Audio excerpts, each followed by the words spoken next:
fahakalazan'ny feom-pon'olon-taonany akamo amin'izao fotoana zay dia eo amin'ny ivo mihitsy zay zay nanasanay mpampianatra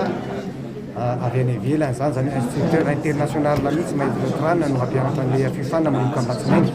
dia mifarana ny alarobia ho avy zany ary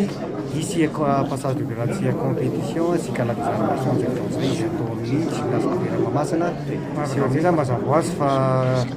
misy mise à jour zany ny karaté satria ny karaté misy fivoarana dia le mpampianatra zay avy any ivelany zany anao mise à jour le karaté ho an'ireo tia karaté rehetrarehetra eto Madagasikara mandritra ny telo andro io zany zava-baovao be da be hoentina entina manatsara ny asa raha mbola atratra zany fa dia ezaka foana no manatsara ny karaté zany satria ny karaté zany zay tezaina ara-tsaina ny tena mibahana be kokoa dia mba afaka molavola ankizy maro zany mba hanana zany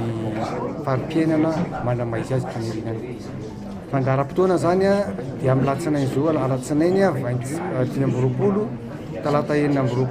ary ny alarobia 17 aogositra dia misy ny fifanana karaté zany zay taritin'ny Saint-Setran ao amin'ny gymnase Vera Mahamasina manomboka amin'ny valo sasany maraina ka hatramin'ny folo sasany maraina ho an'ny lehibe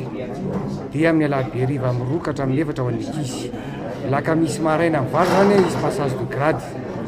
ao amin'ny gymnase Vera Mahamasina iny io dia ny compétition zany ny éliminatoire manomboka ny zoma amin'ny valo maraina ao amin'ny gymnase Vera Mahamasina dia ny finale sy ny gala des arts martiaux ny asabotsy tolakandro amin'ny 2 ao amin'ny palais des sports Mahamasina.